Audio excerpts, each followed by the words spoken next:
Jungkook lowered his hand against Taehyung's force.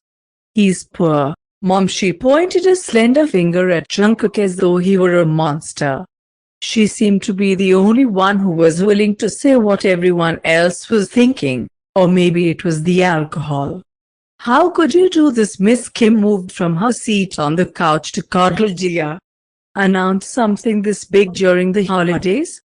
It's such a stressful season and you've only made it worse." Even though she was talking to Taehyung, her gaze lay locked on Jungkook. Her eyes were dark and cold, venomous even. "That wasn't," Jungkook started but was quickly cut off by Taehyung, who had a very delayed reaction. "Mom. Jia. This is not an appropriate way to react to all of this. I love Jungkook and that's final." Jungkook excused himself for the night. Nobody noticed either way. He's glad he didn't take his things out of the car because he's leaving. He can't deal with this for however long Taehyung planned on having them stay. He can deal with his psychotic family himself. Jungkook refuses to be a part of this. Opening the door to the spare room in search of his keys, their bags lay in a neat pile. Screw those damn house servants. He collected his things along with his keys and hobbled outside. The frosty chill attacked him like a thief in the night. It scratched at his skin, creating dry patches. He struggled to open the trunk with such limited hands but soon realized that the hyper-futuristic car opened the trunk all by itself. The only thing that's useful when you marry into a rich family. He took one last look at the house, not even noticing Taehyung bounding down the driveway. "Jungkook. Where are you going?" By Taehyung's heaving chest and scarlet cheeks, Jungkook could tell that he had been arguing. "Home, if you couldn't tell." Jungkook tried to play it off nonchalantly when really, his blood was boiling. "Please stay. It doesn't matter what they think but it does." Taehyung's blown expression dropped. "I can't deal with them anymore. I'm sorry, but I just can't." He started for the driver's side. "Does that mean Jungkook's side?" He looked down at the ring on his finger, which felt dull to him now. A novelty that turned into dust within minutes. "I don't know, Taehyung." Taehyung chewed on his bottom lip. Jungkook watched the gears turn in his mind, his beautiful pain that Jungkook wishes he could live inside of forever instead of having to deal with the sick, sad world. "Okay," Taehyung nodded, seemingly succumbing to the fact that Jungkook and his family just won't get along. "Okay," Taehyung affirmed once more. Jungkook didn't trust himself to speak anymore. He climbed into the driver's seat, not even bothered by the coldness of the air anymore. The car ammunition brought the car to life, but not his heart. He's just as unhappy to leave as he is to stay. It's evident that a piece of him died that day, a piece that has been in the grave for a long time now. His eyes blinked open slowly. He immediately noticed the stiffness of his back and the material that lay under his cheek. He fell asleep at his desk again. He hopes he doesn't have any ink stains on his cheeks. He blinked down at the sheets that scattered the area, all that had been written in his delirious state last night. It was a timeline, a written timeline of the last couple of days. From when he first saw Taehyung to now. He's surprised at the amount of pure detail he was able to write down. He barely remembers any of it. Whatever he drank last night was kicking him in the ass. He grumbled as he arose from his desk chair, which he failed to put together properly. He should call Namjoon over for that. Although he doesn't seem like a handyman, give him a beer and he'll get it done in 10 minutes. Jungkook audibly groaned as his phone rang. If it's Jane, I might just go off the grid. He dragged his feet around his apartment in search of his phone. If you couldn't tell already, Jungkook was very disorganized, especially with a hangover. He seems to wake up more often than not with one. He found his phone lying face down in his bathroom next to the toilet. Surprisingly, whatever he had puked up last night, he somehow remembered to flush it down the toilet. He stared at the caller ID. "Daniel," he answered as quickly as he possibly could.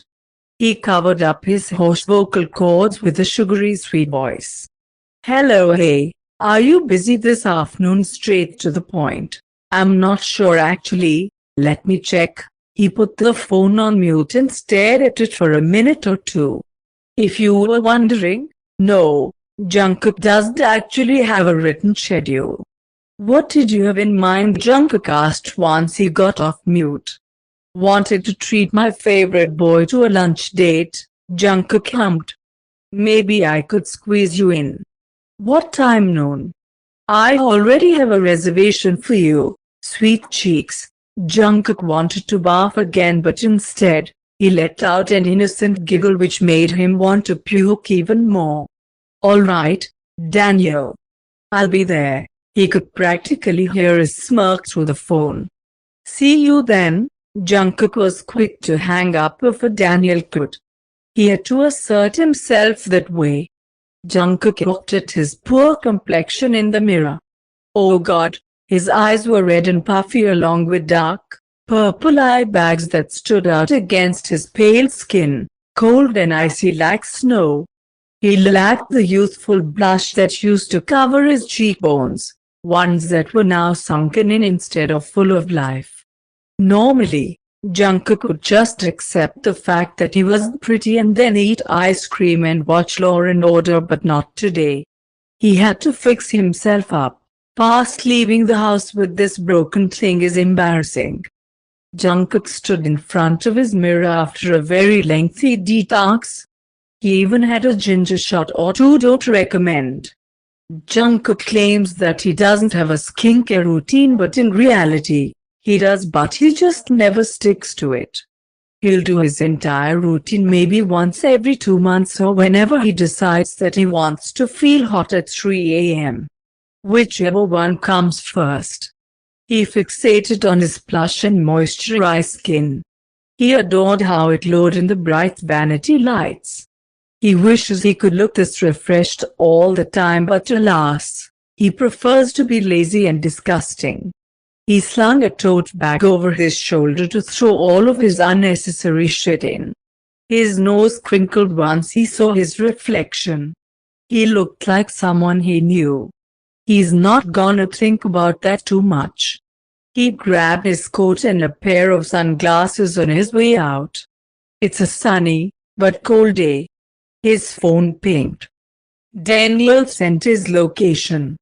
Jungkook's heart was beating at an insane pace as he stepped inside the restaurant. It was as quaint as an expensive restaurant could be. Chandeliers similar to the shape of a flower hung in between tables.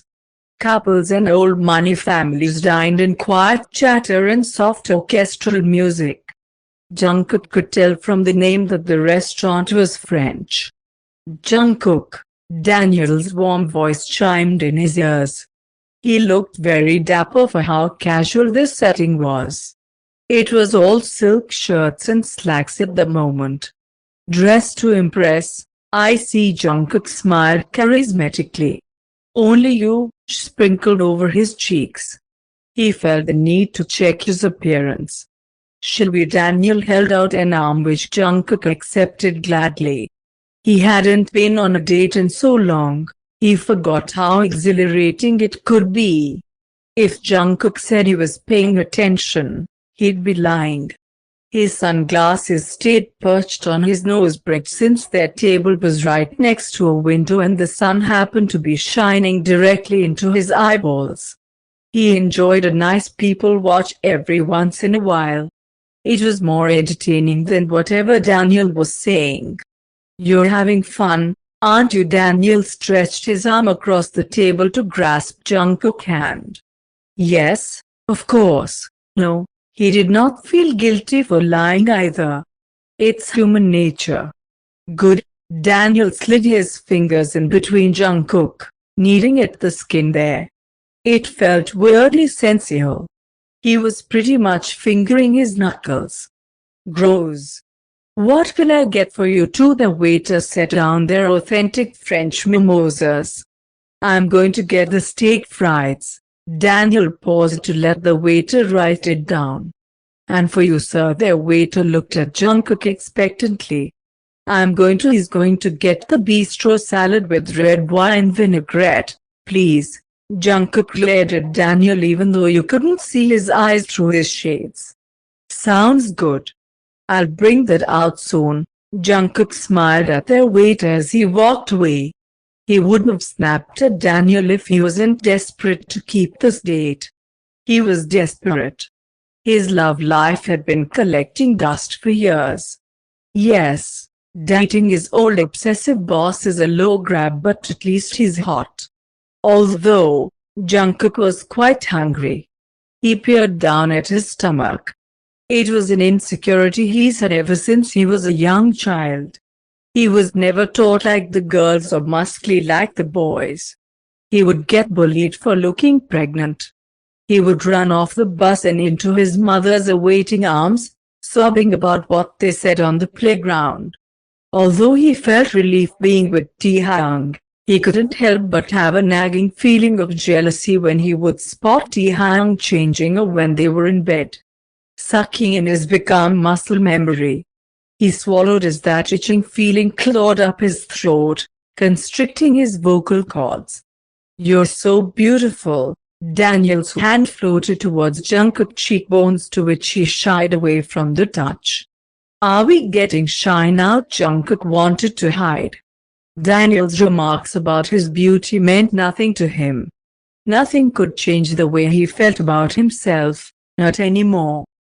Daniel chuckled. I like that. The man leaned across the table to whisper to Jungkook. You always struck me as someone who played this cocky, confident character, but on the inside, you're so innocent and vulnerable. He swallowed down a gag. He's never liked being treated like a helpless damsel. He refuses to be treated anything short than who he actually is. But recently, he's decided to throw all his morals out the window. He smacked away Daniel's hand, which lingered around his face. Feisty, his hand retreated. Just wait to see what I can show you. Can't believe he had the urgency in his voice, but the speed of his reply said otherwise. Daniel only smiled and let Jungkook out.